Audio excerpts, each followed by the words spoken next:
we started this orphanage with Pinnacle, honestly. Gabe Erickson is the one that he told me, Sam, have you ever thought about starting an orphanage? And to be honest, I never wanted to because it's a lot of work. It is too much work. This is the main reason why it's too much work, because some people will give you money once. They won't commit to a monthly giving and say, I am actually going to take care of this person. It's cute to give one time, and that's what most people do. But these people have to eat every day. Yeah, it makes you feel good. But then after, what are they going to eat on Monday? So I said, man, I don't know if I want to do that.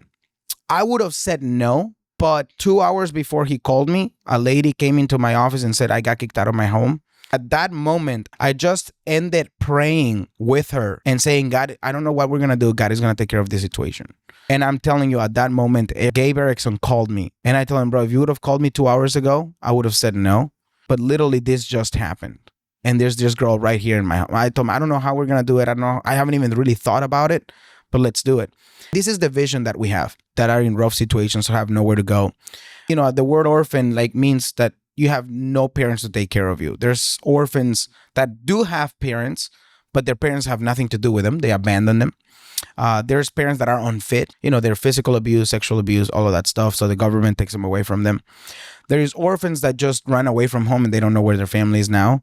And there are orphans who lost their parents and they're dead. So one parent is dead or the other person is dead, things like that. So we have all sorts of them. Our vision is to help them. I started to call other orphanages. I love to do research when we start doing something. And I said, hey, what is the results you've seen? And a guy told me this. Most of them told me this. You know, we haven't really seen good results out of it. And I said, why? He says, almost everybody that leaves bitter. And I said, bitter? Would you help them? And he said, yeah, but they kind of feel like we are their parents. So when we at 18 tell them, you know, go away, they feel betrayed. They feel like when I was cute and I made you money, then I was here. Once I'm no longer cute and no longer a kid, you abandon me. They see you as their parent, their dad. Like so many of them have told me, you're my dad. And I'm telling you, I treat them like my children. Like I tell people they're my children. So I start thinking about it and I said, bro, that's exactly how I would feel if my dad at 18 had nothing to do with me. Like I would feel betrayed. Like that's my family. And they had nobody else. So I said, you know what? We're going to change this. And we're not going to just help them until they're 18. I'm going to help them like if they were my children. What would I do for my kids?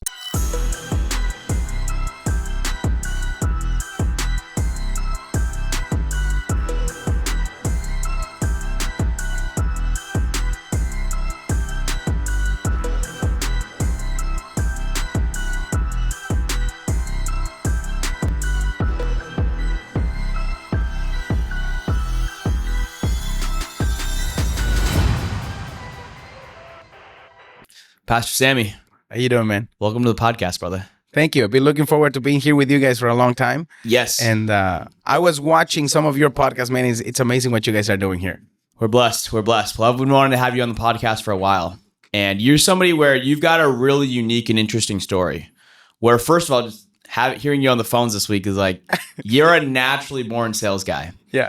And you were, for those that, you know, I want you to share your story and I'll give it to you here in a sec. But just to jump right into it, you were somebody where you were the top sales rep at your prior door-to-door company. You're making 6 figures a year. You're making great money. And then one day, God called you just to give it all up and then go down to Mexico and Guadalajara and start a church. So when was that? When did that moment happen? And were you reluctant to go? So it's funny because I was at 18 years old, God called me to be in ministry. Yeah. So the first thing that I came to Bible college, I started in the seminary learning how to serve God. And that's the whole purpose. That was my end goal. But when I was in the end goal, obviously you have to pay for college. My dad, you know, he doesn't come he doesn't have a lot of money. He's a pastor. He has dedicated his life to serve in Mexico. So he told me this, and I will never forget his phrase. He bought me a plane ticket, and he said, this is the last thing I'm buying for you. Go conquer the world. That's what he said. Just go get it done. So at 18 years old, 17 actually, about to turn 18, I left to Bible college, and I arrived to Bible college, and I'm thinking, man, how am I going to survive here? You know, my dad took care of my sister, paid all her bills. For me, you're a man, you take care of your own. Yep. So we get there, and I get married 1 year after. I am 19 years old and I am married now. And my wife looks at me and we are living in this crappy apartment. Man, he had a massive And hole. what's with everybody going to Bible college, just getting married right away and wiped out right away? Bro, well, you know, a good-looking guy like me doesn't last long in the market, Hey, you know? there you go. So we get married at 19 years old. And she asked me this question, what are you good at? And I really thought about it now with a wife, and I told her, I really don't know. So she used to do door-to-door sales, and she told me, I think you would be great at sales. And I said, I've never done sales before. And she told me, no, I think you just would do well. Bro, I love my wife to death. And I said, I gotta take care of her. That was my goal. Yeah. You know, pay for Yeah. my Bible college, take care of her. I never meant to do a lot of money. I just meant to take care of our bills. So we're broke. I'm applying to be a citizen in the US, like all this stuff. I had to pay $2,000 on this thing. So it's a lot of bills. So I go to this interview, and my manager, best manager out there, tells me, hey man, how long have you been doing sales? And I said, I've never done sales before. He's like, well, why would you apply to this job if you've never done sales before? And I said, listen, man, I just got married. And I remember this in the interview, and I said, I don't know if I can sell or not, but I tell you this, I will work as hard as I can to become the best sales rep you have ever had. And I told him, if you hire me for 2 weeks, don't pay me. If you don't see the work ethic there, fire me. And he just laughed, and he's an Irish guy, and he just laughs, and he tells me, I can't do that by law, but I'll give you a shot. And so he gave me a shot. He says, come up Monday. So he hires me. I show up Monday. My first day, I haven't even gone through sales. I prayed and I said, God, help me. Because I want to give a good name to God. And I was in Bible college. He knew that. And I want to take care of my family. Yeah. And I think when the motive is right, God blesses that. So I show up, a guy comes into the office. They never come in. You actually have to go and do door knocks. He comes in and he says, hey, I've been looking for, he spoke Spanish. I'm the only one that speaks Spanish. So my manager tells me, hey, Sam, there's a Spanish guy there for you. Sell him. So my first very day, I haven't even gone through the training. I'm stumbling through everything. I know nothing about grass. In fact, I sold, lawn care service. In fact, in Mexico, there's really not that much grass anyways. Like I thought in my head, who would ever pay for this stuff? Like that's my first thought. And that's the hardest thing to sell when you don't believe in the product, Yeah. But so Yeah. I show up and the guy buys everything. So my first sale was like $500, $600. And I said, man, this is crazy. The next day, the first day that I go out door knocking, a lady chases me down the street and tells me, hey, I want your product. And I sold it. That was the two easiest sales. After that, it was not that easy. And then I realized the potential in the vehicle that sales is, and I fell in love with sales. So I dedicated my life to learn this thing because I said for the next 4 years, this is what I'm going to do. And this is how I'm going to take care of my family. This is how I'm going to do Bible college. I love the hours. And I love it's like a sport. There's something to sales that is the thrill of selling. So, long story short, in 6 months, I became the supervisor of, 16 guys. By the end of the year, I was top sales rep, for really the company. I was always top 50. The president is sending me letters, I don't know. There's got to be over 5,000 salespeople there. And I just loved it. And it became the vehicle to take care of my family, take care of, even I was, at that point, I was making enough money to where I was donating, $1,000 a week to ministry. And I was supporting pastors in Mexico so that they could go out and preach the gospel full time. I told them, what is it that you need? And I will pay you and just go out and preach the gospel every single day. And you're giving away money before you made it. Yeah, I would. Committing to it. Here's my concept. It's kind of a crazy concept. I don't tell people to do this, but this is what I did. I think that it's God the one who blesses you. It's not my talent, which God obviously gives you the talent, gives you the work ethic to go out and get it. But I would tithe in advance, like give God in advance. I said, I want to sell this amount and I want to make this commission. So I would give it up front on Monday and then I would go and sell. And every single time I would hit my goals. So, I started doing that. I called my dad and I said, Dad, how can I help ministry? And he told me, this is what I want you to do. Support this guy, support this guy, support this guy. And I paid for 4 full-time pastors in Mexico throughout my career. So then I thought that's what God wants me to do. So I forgot about my calling of going back to Mexico, because here's how I put it. I'm paying for 4 pastors where if I leave this job, I would only be 1 pastor. Easily justified. Exactly. And as you're saying this, what I'm thinking about is I was listening to a Barron Trump interview. Yeah. And the interviewer asked him, he's like, what has allowed your family to have such great success and what's allowed Trump to get to the level he is? Yeah. And he thought about it for a moment, and you know what he said? He said, whatever my father's done, he's been myopically focused on. When he was focused on real estate, he was all in 24/7, 7 days a week real estate. When he was focused on media, it was media. Being the president, 24/7, 24/7, just every single second of the day was committed to that. He was all in, 100%. myopically focused. And then to your second point is you had faith. Yeah. So you call it faith, confidence, belief in yourself, whatever you want to call it. Yeah. Faith and focus, man. You're like, hey, I don't know nothing about nothing. I've never done sales before, but I'm going to work and I'm going to figure it out and I'm going to be successful. Yeah. And that's the most important. All it comes down to is mindset. Yeah. Mindset and belief in yourself. You believe you can do it, you can do it. If you believe you can't, you can't. And it's simple as that. 100%. And this is what I did in sales. You know, this is what a lot of people don't want to do. Like, bro, I was obsessed with sales. Why? Because that's the way that I was going to take care of my family. I remember my manager told me this one time. I was, you know, when you have that zero on you, there's no worse feeling in the world than working hard and having a zero. It just sucks. And there's also no better feeling than a sales high. Exactly. Yeah. So this was my worst day. I'm probably my second weekend. I never had a zero. I never sold nothing. And this was my worst day. And the frustration starts to get in. And you always think, I was a top sales at that moment. I'm thinking, is this for me? Right? Like you're always worried about that. Like, did I lose it? What's going on? And it's like 8:00 at night.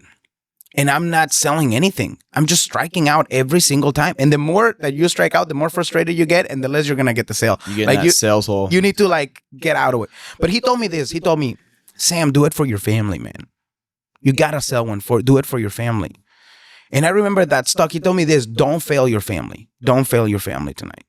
Bro, that got into me. And I sold like a couple sales before I left, like just one and another. And I remember thinking that every single day after. Every morning I would wake up and I would say, do it for your family. And I went out and did it. And I think that's the motivation that really you should get. That's where I preached a whole sermon on motivation.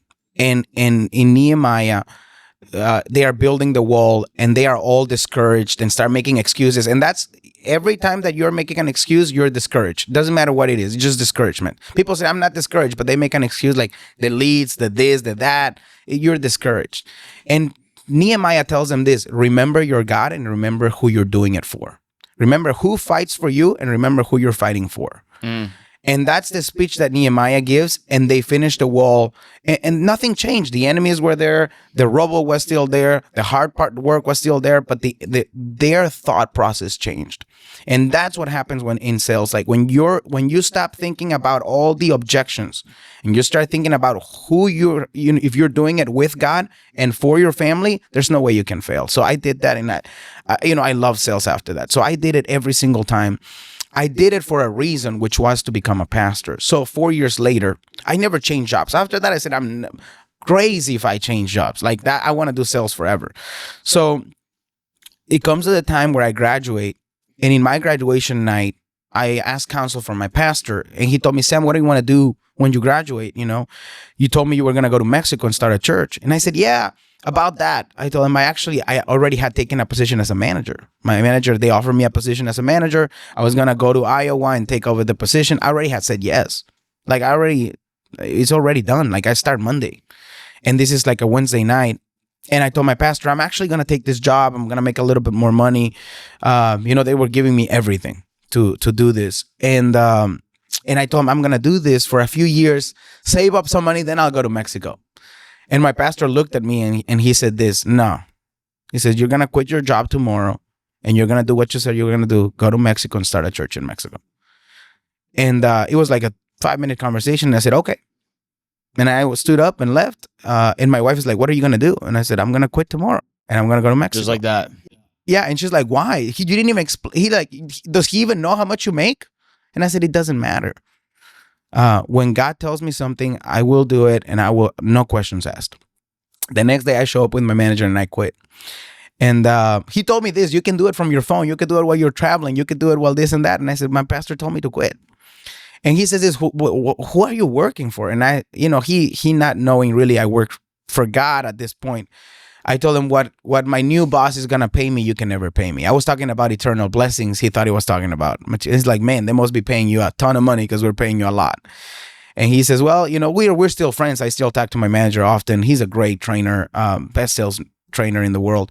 And so I quit that day and I just left my job. I remember I went back home and I cried. And I'm not an emotional person, but I told God, why would you give me a gift that you don't let me use? Like, I can pay for, how much I could give. And I remember feeling in my heart, God telling me, I don't want your money, I want your life. Mm.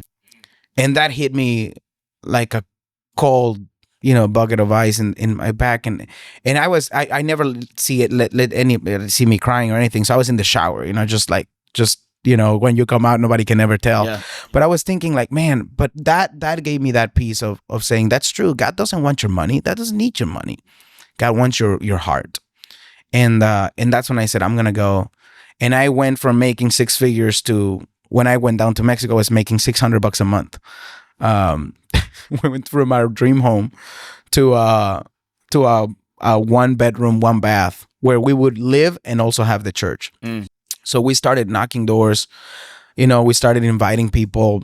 And now I see it. But back then, every day, it was the hardest thing I've ever done, because you're thinking, I had everything. Like we were okay. And to seeing your wife struggle when she didn't have to before, and moving to a different country, she doesn't speak the language. She's taking bucket baths, just a bucket, you heat it up on the stove, and then with, a cup, you just put it in your head. Like, that we had no hot water. It was just miserable. Like I remember looking at her like, she doesn't have to do this. But God was bringing us to something. And, now that I see it, now we have over $1 million in equipment and stuff that we have got in land, facilities. We have a new van, thanks to you, that you just bought recently, to carry of the orphans. We take care of over 100 orphans in Mexico. Our congregation is over 300 people that we constantly have every single week. And after seeing all the lives changed, drug addicts changing their lives, getting married, having children, coming to church, and just changing their life, I realized why God did it.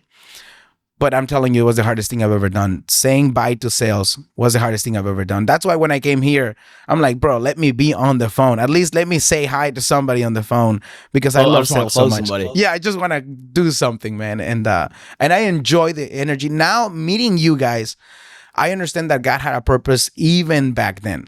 Like, there is a tribe of salespeople. Like, we're a different breed. You have to be.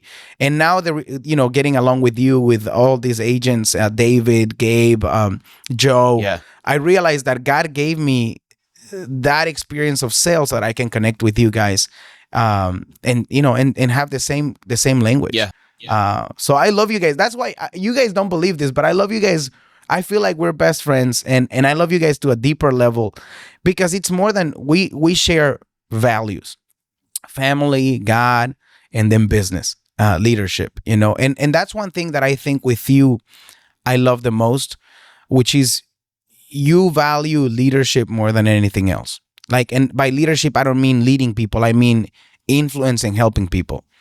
And that's when I noticed that when we were having a conversation a couple of weeks ago, when I noticed that, I said, man, that's the kind of friends I want to have. People who are afraid to lose influence because you want to help people that much. But I love that. Man, and as you're saying that, it's funny because running a church has a lot of similarities to what we do, where it's mentorship, discipling, and creating the next generation of leaders. So what are the characteristics that makes a great leader? And if somebody's they feel like they're not a leader now, can they become a leader? So I heard this one time from John Maxwell, and I'm sure you guys have heard a lot of this stuff, but John Maxwell said this. He was a pastor before, and he said the purest form of leadership you could ever find anywhere is in the church, because you don't pay them, and they decide to follow you. And at any moment, they can say bye with no strings attached and go follow somebody else. So he said, if you're going to be a pastor, you have to be at the highest level of leadership. My dad gave me a book when I was 15 years old, and it was called The 21 Irrefutable Laws of Leadership. And I became in love with my favorite book. And so I read that book, and I realized the strength that you can have in unity and in influence, and how much you can accomplish together. So to be a good leader, I think the first thing you need to understand is the responsibility of being a leader. Some people want to be leaders because they want people to follow them. Some people want to be leaders because they want to take advantage of people, which there's a lot of them that do that. Some people want to hustle other people. Some people are just tired of working and they want other people to work, in their stead. And those people will never lead, because leadership is influence, nothing else, nothing more. If you cannot influence somebody in a positive way, you can never lead them. Somebody said, if you're taking a walk and nobody's following you, you're just walking. You're not leading. And that's what it is. A lot of people say, like, well, follow me. Yeah, where are you going, man? Like, where do you want us to go? Yeah. And I see that everywhere in the religious, realm. I see that in the business realm. So the first thing is responsibility. Every time somebody follows you, you have the responsibility of, I'm taking care of a person and helping them to succeed. I'm helping their family. Like, their family and their future is hanging on a cord that is directly attached to me. If I fall, I'm gonna hurt them. And that is the first thing you need to understand about leadership. This is why I think I love the way you set it up before. And you told me, we're talking and it's like, I just want to be able to influence them. And that's why people, we as leaders limit ourselves. I always see it as a pyramid. The more you lead, the more you want to lead, the higher you climb, the less liberty that you have. I can't do that. Not because it's bad, but because people can take it the wrong way, and I'm not going to be able to have influence over them. And I value influencing them more and helping them more than I value my own freedom. And that's what a lot of people done. That's what it takes to be a leader. Give us an example. 100% responsibility. And after that, there's a lot of qualities that you can have as a leader. I always boil it down to 3 core values that I have. My core values are passion. And I think that if you're not a passionate person, you can never lead. People need to see your burn, man. Somebody said, a pastor in Indiana said, people pile up in churches because they are seeing a man burn for the word of God. And it's the same thing in any business. They want to show up to a place and just have passion, have a good attitude. If you're passionate, obsessed about something, you're not showing up with a bad attitude. I show up every day at work, 7 a.m. I'm singing, I'm jumping, I'm this and that because I love what I do. And I think that's what it takes to be passionate. Passionate is that quality that makes you be better every single day. I'm not in contest with anybody else. I'm in contest with myself. And I just want to beat myself from yesterday. That's what I love about sales. Every Monday, it's a new opportunity to be a better than you were before. It's over. Whatever happened on to Saturday, it's over. You're back to zero. I love that on Mondays, back to zero. And I'm like, if I had a bad week, I can start all over again and have a great week. If I had a good week, it doesn't even matter whatsoever. The championship's over. We're back to zero again. And because it goes back to what we were talking about before. It was belief, where a lot of people, it doesn't matter what organization you're in, but a lot of people struggle with belief in themselves. So they need to see somebody that either believes in them or believes in the opportunity. And when you have that passion, that conviction, that fire, that stems down into your entire organization and translates to other people. Yeah. I tell our guys, I said, the higher energy you have, the more money you're going to make. High energy equals high income. Yeah. And so if you want to make more, it's like, dude, you got to be fired up. But what would you say to the person watching this right now where they're like, Sammy, that's great, but I'm just not a high energy person. Like, I'm just not a passionate person. I'm not super emotional. You don't have to, people think this. You have to be extrovert to be passionate. No. Passionate, here's the thing. Action comes before emotion. That's what people don't understand. I love Coca-Cola. That's my weakness. I feel good after I drank it. Not before. I'm not like, I don't feel like I drink it and I'm like, man, I feel great. Really? That's the same. Yeah, bro. It's like, it's my dessert, man. I buy the little ones and put them in my fridge. Yeah. And every weekend it's my.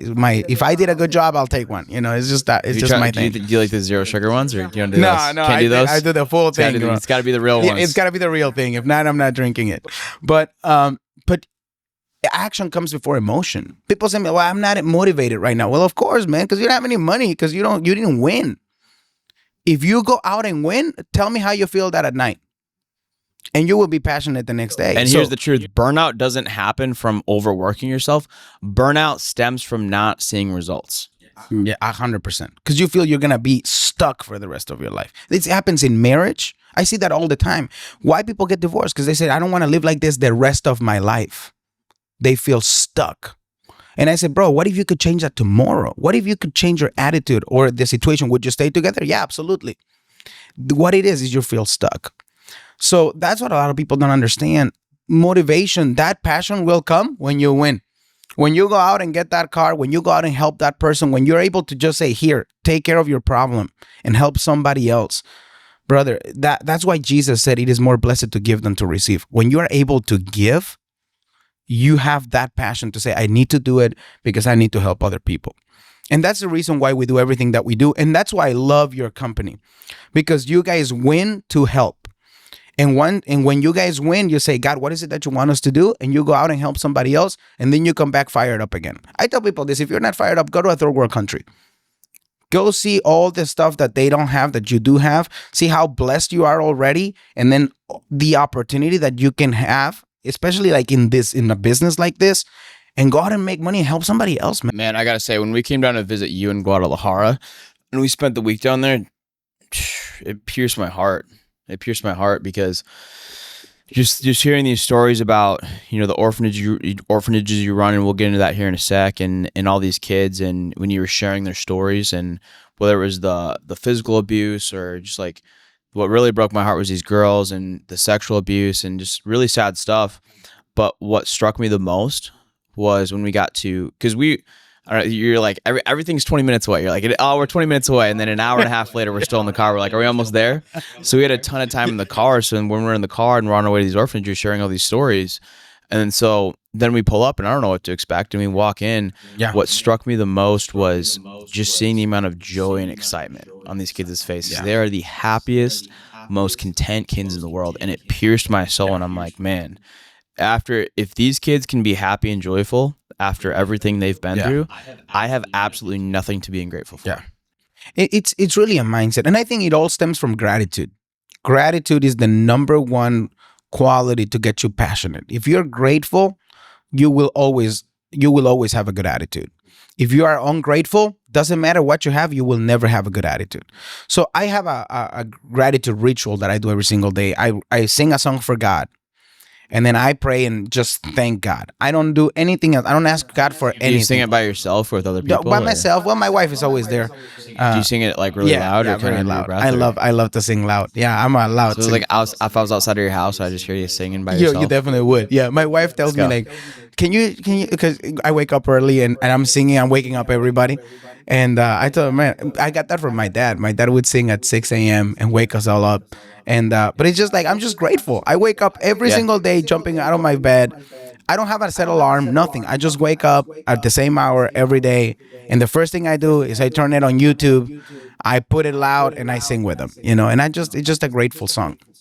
And I love to be grateful because I have so much, Then I make a cup of coffee and then I read my Bible.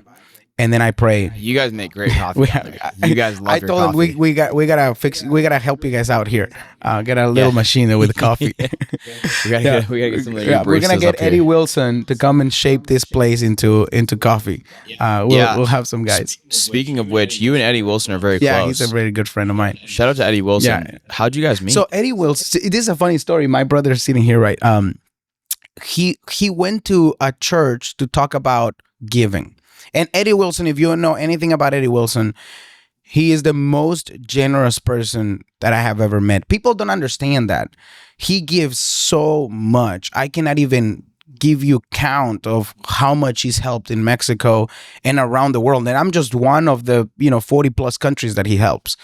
So my brother, he was talking about doing something and he said, hey, you should really meet my brother. Well, now, how many people tell that to Eddie Wilson? And he told him, you should call him. And he gives him my phone number. And Eddie was like, oh, yeah, okay. Like, he gets that all the time. Obviously, everybody wants a little bit of generosity. People love generosity, especially when it's for me. So, he always ask him for money. But he said, like, something told me, like, you know what, I'm going to call him. And he said, hey, you really should call him. So my brother was pressing on him. And he calls me out of the blue one day and he tells me, hey, is this Sam? Yes, yeah, this is Sam. He's like, hey, I heard you're in Mexico. What is it that you do? This and that. And he asked me this question. Do you want to be on TV? And I said, on TV? Like, I thought he was a crazy guy. Like, he doesn't understand how much it costs to be national TV in Mexico. Like, it's a massive network. So I was like, yeah, that'd be great if we can share the gospel and tell, help people in need in Mexico and in TV. Like, that would be great. And he's like, okay. And then that's it. Like, he hung up the phone and then nothing else. 6 months later, I just thought, maybe this guy, whatever it was. 6 months later, he calls me back and he tells me, hey, Sam, what are you doing on Monday? This is like a Friday. And I'm like, well, I'm actually going to a big church. The church that I grew up in has like 20,000 members. We're going to go to a youth conference in that church. And he's like, well, can you cancel that and meet me Monday, Tuesday, Wednesday? I have 3 days. And I said, I don't, like, this is one of the biggest events in the year. Like, this is 20,000 people that are going to show up. Like, I don't know if I can just cancel like that. And he tells me, well, those are the only 3 days that I have for the rest of the year. That was like March. And I'm like, what? And it's like, can you? And if you guys don't know who Eddie Wilson is, he's called the king of exits. This guy's a billionaire. He's got a private jet. Yeah, I didn't know that. So Eddie's a big deal. Did you I didn't know who he was at all? I didn't know that. So You're just like, some guys calling me. And yeah, I just did, especially when he asked me that question of being on TV, and then he's like, gather as much information. So something told me, yes, cancel that, go with Eddie. So I'm like, okay. So now after I hung up the phone, I start Googling this guy. Who is Eddie Wilson? I found out the guy is like, multi, billion-dollar exit, over 100 businesses, ridiculous. And then I find out all this stuff that he has done. He's built great orphanages all over and I'm thinking, like, man, this is the meeting of my life. And when a prepared person meets opportunity, that's success. So he shows up on Monday. I read his book overnight, which I just mailed you one of his copies. He signed it himself. He said hi, by the way, and he loves your company and everything you guys are doing. Shout out to Eddie. Yeah, we love Eddie. Yeah, tag him on the post. We'll make sure he gets it. And then so he shows up to Mexico, and we start talking. And I read his book overnight, and honestly, I felt very connected with him because I do things a lot like how he does it. If you guys don't know, he's got a course named Empire, and Empire teaches you how to scale a business. And I was looking at it, and then he gave it to me later. It's the best thing I've ever seen in a operating system. So anyways, he tells me about my KPIs in the ministry, and I start showing him all my stuff. Like, this is what I do. This is how much it cost me for me to bring a person. This is my retention rate. Like, I have all this stuff for the church. And he tells me, I have never seen a pastor that has that many numbers for your church. And this is, we're eating in a Fogo de Chao in middle of Guadalajara. He thought we were gonna eating tacos. He's like, you took me to the wrong place, But I'm thinking, like, he's the most simple guy you'll ever meet. Like, he eats tacos in the street with me every night now when we go there. But we show up and he tells me, it's funny. Me and Claudia were just talking about that, of like, because like when we're with our agents, we're with our managers, like we'll go to a fancy steakhouse. We're always going somewhere nice, but like, if it's just me and Claudia on a date night, like, well, let's go get a burger. Exactly. Like, That's Eddie simple. Wilson, just simple guy. Yeah. So he tells me after an hour, okay, I'll help you. And I said, just like that? You haven't seen my church? You haven't seen my people? And he told me a phrase, this will change your life. And it changed mine. He said, I don't invest in the horse, I invest in the jockey. And I said, just like that? And he said, yeah, we're done. The next 3 days he stayed there, we just had fun, and he poured into me. He loves the next generation like I've seen nothing else. He poured so much wisdom in my life, and I learned so much from him. We scaled our church right after he left, and now we're on live TV. We do about 21 million people, show every month for about 21 million people. We're in the third largest network in the world. Which is where we preach. Eddie Wilson takes care of all of that. He built us a massive studio. Well, you saw it in Mexico. And then he told me, what else can we do? And he told me this vision. He says, you know what? It would be cool. I like to help orphanages, but he said, I have this idea of starting businesses that are self-supported so that I can start the business, and then that business will take care of the orphans. And then we can do that and multiply the help. Because he told me all my money would not be able to feed everybody in the world. I could run out of money before I can help everybody. And he said, I want to multiply it. So we have a construction business. We have 8 different businesses in Mexico now that we do to take care of all these people that we take care of in Mexico. And I told him this, we made a promise. I told him, if you help me expand, I will make sure that I build enough businesses to sustain everything. So we are working together he expands. We make sure that we make the money to where when you come back, you know, we didn't have to sell the vehicle to eat, you know, things like that. So Development and duplication. exactly. Because it's actually the first time I met Eddie was about a year ago, and this is why I pour so heavily into leadership development now, because Eddie was one of the ones that inspired me to do that. I talked to Eddie, and I was like, it was kind of telling him our story and where we're at in the business. I was asking for his advice, and he said, "You need to learn how to duplicate yourself. You cannot be the single point of failure in your business."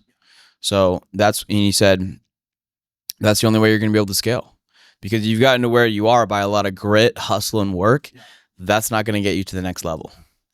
There's two questions that changed my life in that aspect. They said, "What is your dream?" And then, "Who's on your team?" And I said, that changed my life, because I said, yeah, if my dream is to win the World Cup, I can never do it alone. Nobody can never do anything worth doing alone. You've never seen that. You got to have a team. And when you can develop a team, then you can do anything. So I think that's why I love having friends like you, like Eddie, because I can think my dream is to help the world. But who is in my team, right? If I don't have a good team, then we cannot do that. And then some people have a great team and they want to win, you know, nothing. You have nothing of significance that you want to do. So your dream has to be high, and then your team has to be just as high. So Eddie is the master of multiplication. He came in and he helped us build our leaders. And if you go there, we have leaders for everything. We have a person that runs every business. We have a person in ministry that runs every part of the ministry. We have 50 students in our Bible college now, which is our seminar. And those are all our leaders. And we pour into leadership, and then it multiplies. And now I've been here for 3 days, and I've received not one single phone call from our industry, from our church, not of the companies, not of the church, nothing. Everything is running. Not of the organizations that we run, not one single phone call. And I think that is because Eddie has helped us big time into our leadership. Everybody is a leader of their own.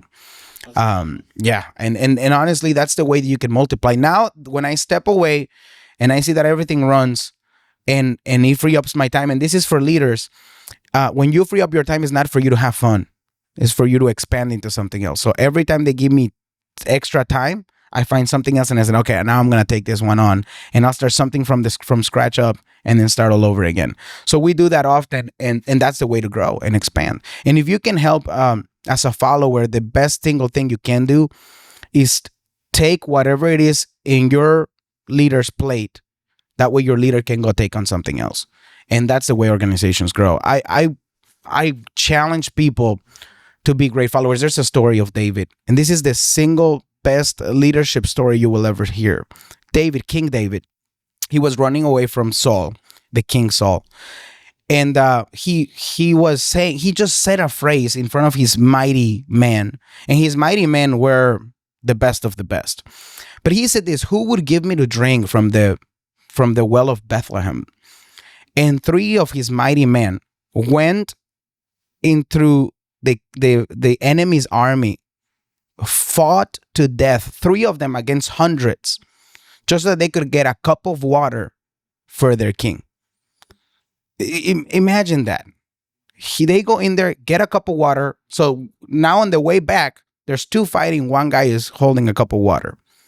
They bring it to David, and they give him the cup of water, and David just pours it into the ground. And he says, I could never drink the blood and the sweat and the effort that you put to get me into this water. So this is my whole leadership. David, when he found them, the Bible calls him, he found them in a cave of Adullam. They were in debt. They were discouraged, and they had nothing to live for. They were living in a cave to die when David found them. David had poured so much in their life that they were willing to give up their life for their leader. So I want to be the kind of a leader that pours so much into people that they are grateful and said, I'm willing to follow you. That's for leaders. But then this is the kind of follower that I want to be. The kind of follower that my leader doesn't have to tell me anything. As soon as I hear his wishes, who would give me to drink? Nobody has to tell me. They don't have to yell at me. They don't have to, nothing. As soon as I know what he wants, I want to be the kind of follower that does whatever it's in my power to help my leader. And if you had a follower like that and a leader like that, the organization that you can have. So that's what I based everything out of in my leadership. I poured into them, and I've heard and I've seen that. My brother is here. I told my brother, I wish I had somebody to run my Bible college. And my brother quit his job the next day, flew to Mexico, and he's been working with me with no pay for 2 years. Leadership. Why do you come? People ask him. Because I believe in what you're doing. And if organizations could learn that, leaders would pour into their people and people would follow their leaders. And I'm telling you, there's nothing that... That's good. That's good. All these businesses you're starting and the impact you're making, you have many run-ins with the cartel down there?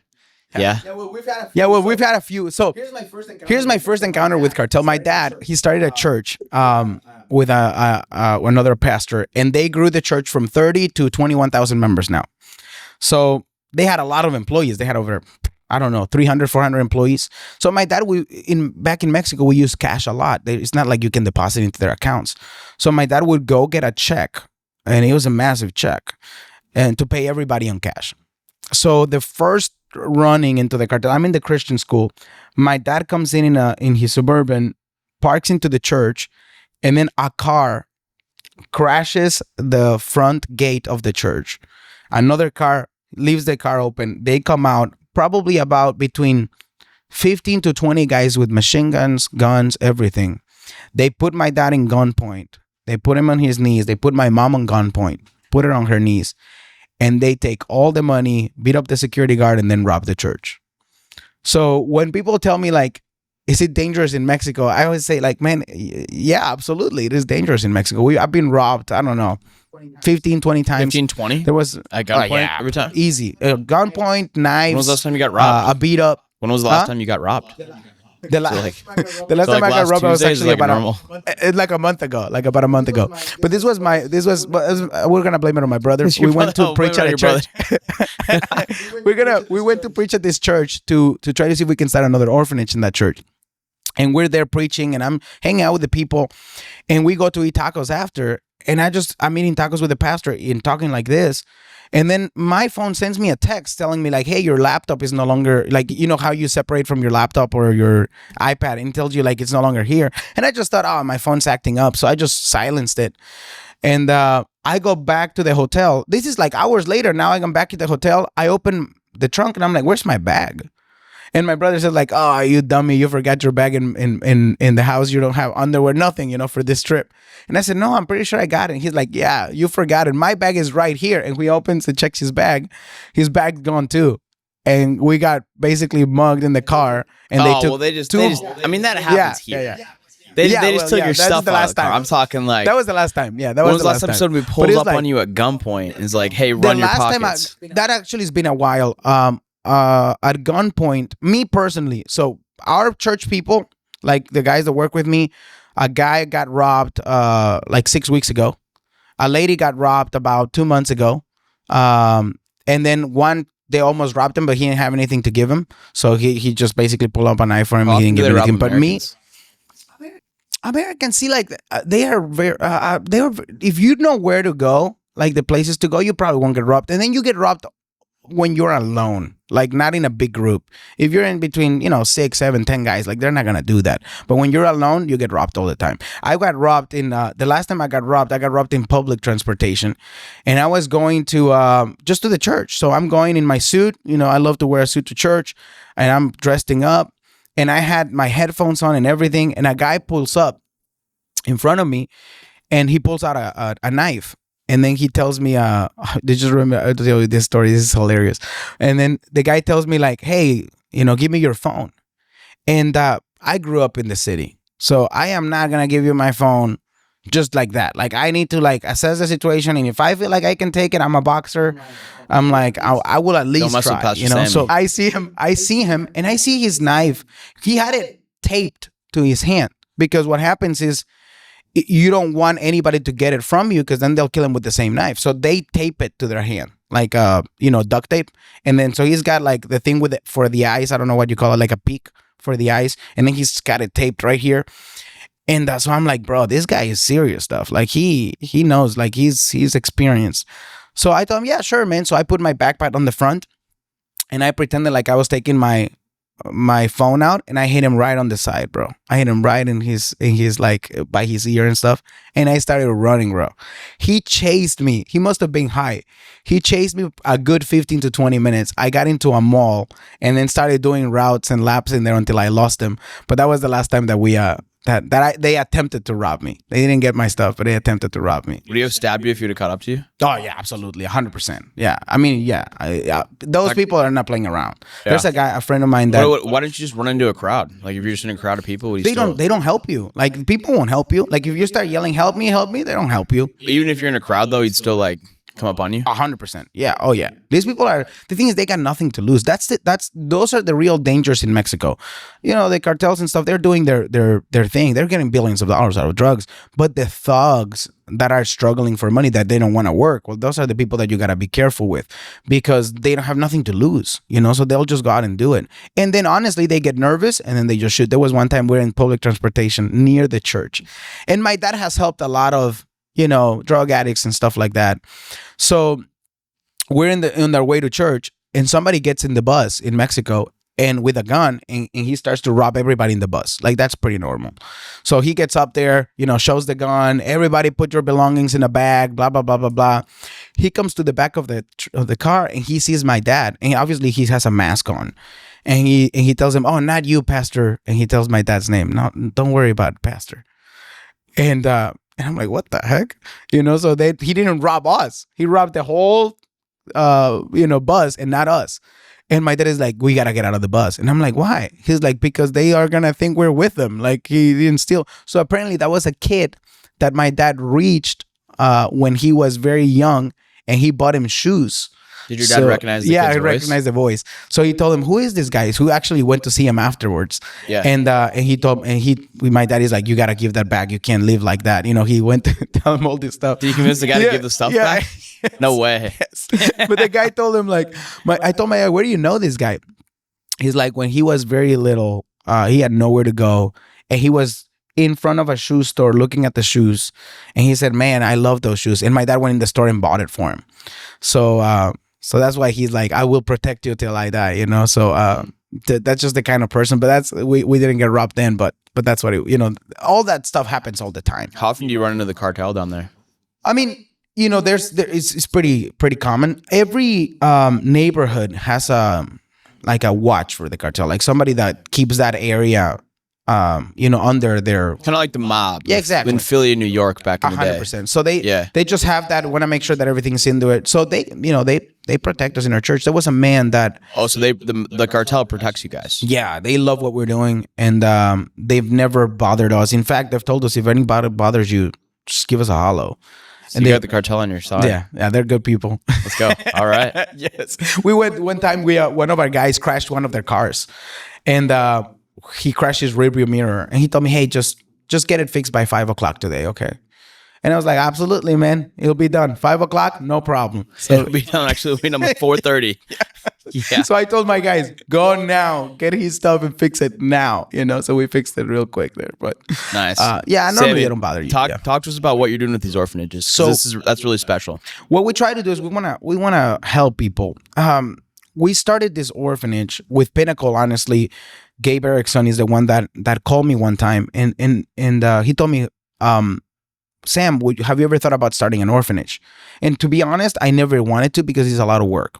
It is too much work. Some people this is the main reason why it's too much work, because some people will give you money once, but they don't care if they won't, they won't commit to a monthly giving and say like, "I am actually going to take care of this person." It's cute to give one time, and that's what most people do, but these people have to eat every day.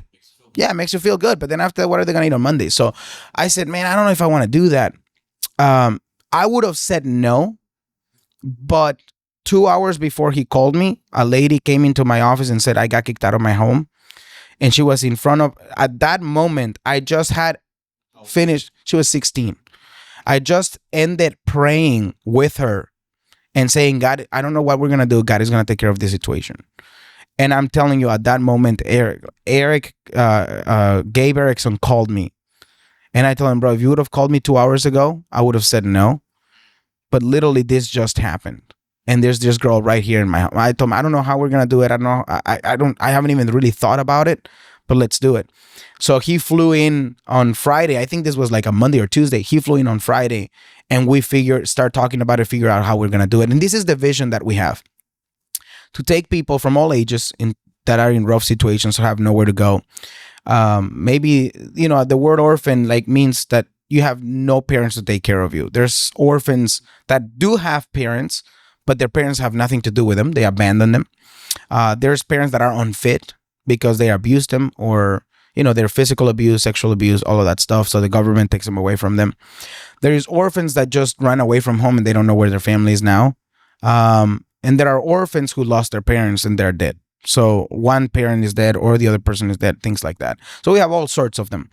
And our vision is to help them. But then I started to call other orphanages. I love to do research when we start doing something. And I said, hey, what is the results you've seen? And a guy told me this. Most of them told me this. We haven't really seen good results out of it. And I said, why? He says, almost everybody that leaves bitter. And I said, bitter? Would you help them? And he said, yeah, but they kind of feel like we are their parents. So when we at 18 tell them, go away, they feel betrayed. They feel like when I was cute and I made you money, then I was here. Once I'm no longer cute and no longer a kid, you abandoned me. And I thought you were, like, they see you as their parent, their dad. Like, so many of them have told me, you're my dad. And I'm telling you, I treat them like my children. Like, I tell people they're my children. And so I started thinking about it, and I said, bro, that's exactly how I would feel if my dad at 18 had nothing to do with me. Like, I would feel betrayed. Like, that's my family. And they had nobody else. So I said, you know what? We're going to change this. And we're not going to just help them until they're 18. I'm going to help them like if they were my children. What would I do for my kids? If they were 18, I would teach them a trade. I would maybe open a business for them. I would look after them. I would have Christmas with them. I would always keep in touch with them. They're my children. So that I think is what revolutionized the way that we do things. So now we take them from a bad situation. We empower them, educate them and empower them. We educate them in schools. We have our own schools. And then we empower them when they are 16, 17, 18. They learn a trade either in one of our construction companies, our coffee company, we have a cleaning company, a bunch of different companies that we have. They can jump in and learn how to do welding, construction, coffee, whatever, how to run a business. I teach a lot of them how to do sales. I think that's one of the best skills. And I teach them a skill. And then when they are 18, 19, 20, they normally either go on their own, they get married, they get a family, and then they become a part of the industry now that helps them. We start them a business and they become the business owners, and they hire and help and train the next generation of the kids that come in. So it's a full circle. Those that want to go into ministry, we'll help them to be pastors, and we'll buy them a church building, we'll put them a land, and we'll help them to be pastors. Those that want to be business people, we put a business, and that business actually donates and helps all these orphanages that we're supporting. So it's a full circle on how we help them.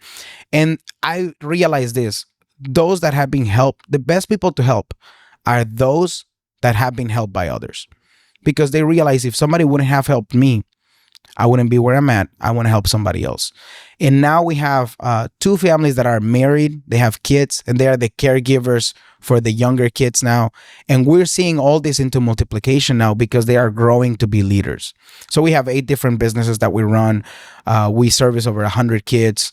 And all of them, it's through the first kids that we took in. Now that girl is almost 19 years old. She's dating. I think that's the hardest thing for me. When I grow these girls up and they start dating and want to get married, I'm like, you're like 15. And they look at me like, Pastor, I'm 20. I'm like, what? When did you grow? It's like, so I perform several weddings now, and good families. And that's ultimately my ultimate joy. When I preach on Sunday and I see all those families that I know, they were drug addicts, they were abused, they were alcoholics, and now they're sitting loving their wife, their children, serving Christ. Like that is my ultimate high. If you think a sales high is big, wait until you have one of those. That's why I can never do anything else. I could never do anything else. That's powerful. And I'm so glad that we got in contact, and now we became good friends. And just seeing the way that you operate and how you lead and how you run things is, not only is your heart in it, but you're very organized. You know how to lead. You know how to build businesses. You know how to run P&Ls. You know how to do all these different things. So where I'm going with that is we help out with what you're doing in the orphanages in the church. And for a long time, we were praying for the right opportunity. And because I mean, this is not like there's a lot of good charities out there, but like you look at a lot of these billion-dollar organizations and charities, 80% of the money you donate isn't actually going to where you think it's going. And so it's just, we're really blessed to have found an opportunity, to have found somebody like you where the money we know exactly where our money's going, and we know it's going towards a good cause. So with that being said, if somebody wants to learn more information about what you're doing, about the orphanages, about the church, and get involved, how can they do that? Yeah, they can look me up on Samuel Robles on social media. They could find it. They can also find either one of our two foundations. Impact Others is by Eddie Wilson. Eddie Wilson runs Impact Others. And you can actually go in there and donate to several projects. They have Africa, Mexico, Ghana. I mean, there's so many different countries that they do. If you want to specifically help Mexico, you can go into the Project Mexico and basically give and support an orphan. They can tell you there how to support an orphan, how to support a family that takes care of the orphans, and then there's special needs that we do. Is there a link we can put at the bottom of this podcast? Yeah, of course. We can put the link of Impact Others there. We'll send you guys the link, and then you can give in there. We're having a Christmas event this December where we're gonna give Christmas to over 1,300 orphans and children. Let's go. And I hope to see you there. But yes. we're gonna dress you as Santa Claus. I was gonna be Are the you gonna fittest. Be Santa Claus? I thought you, because I was gonna be like, you want me to be Santa Claus? Yeah, I'll be Santa Claus. You'll be the fittest Santa Claus we ever had. I don't know if that's. Well, I'll get you acceptable. I think Santa Claus. You gotta have a little bit of a belly for the right jingle. So we're gonna go and give. Eddie Wilson is giving toys to over. I want to say it's like 80,000 kids around the world. Wow. And so 80, we're gonna do something like that. I gotta check the number again, but it's like a ton. And we are doing 1,300 children, maybe more than that. And we're gonna buy them big presents, cars, just a bunch of different stuff. We're gonna have a Christmas party with them too. It's just gonna be amazing. So you gotta be a part of that. If you guys wanna do, like, that's gonna be the coolest event ever. Yeah. Then we're gonna build a gym. Yes, I'm excited about that. That's going to be the present for the older kids. Yeah. And I think that's just going to be good. Help them with discipline and stuff like that. Man, I got to say, that was where it all changed for me. Where when I turned my life around, stopped hanging out with the wrong people, got completely sober, where I've always been able to stay grounded is in the gym. I remember it was like, some people are like, oh, like I had to like for me, I'm big on radical transformation. So like one day I woke up, got completely sober off of everything, and I just started going to the gym, and I would just work out just tenaciously for 2 hours a day. Like worked out like I probably look like a psycho in there, and that's helped me so much. So a lot of these kids coming into the orphanage, where like it's like, I'm a man, can't speak for females, but as men, is like, especially if you've been through something like that as a kid, if you've been through traumatic times, or like you have a lot of anger or stress or anxieties, like you have to channel that somewhere. So whether it's in the best way to channel that, in my opinion, is through something physical, whether it's lifting weights, working out, boxing, but like physically exerting energy. So I think that's gonna be a phenomenal addition to your orphanage. It's gonna be really good for these kids. I think so too. Train their bodies. Strong bodies equals strong minds. God gave us this, and I saw this research that it's called the happy hormone, they call it. Yeah. And it's every time that endorphins. Yeah. Every time that you make an activity that challenges you, that physically challenges you, you exert a big amount of that. Do hard stuff. So that's what it is, and I think people do that. And then it's a discipline. They're doing the things that you don't want to do and do them with a good attitude.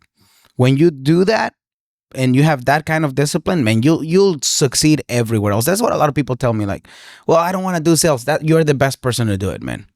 Because you're gonna not only learn a skill that will help you so much, but you're gonna learn how to do something that you don't want to do. And if you learn to do it with a good attitude and discipline, you could conquer the world. Because people don't want to do what is uncomfortable. If you get to yourself to the point where you can do the things that you're uncomfortable with a good attitude, brother, you're winning. You're winning. Now I don't have to do that anymore because I love what I do.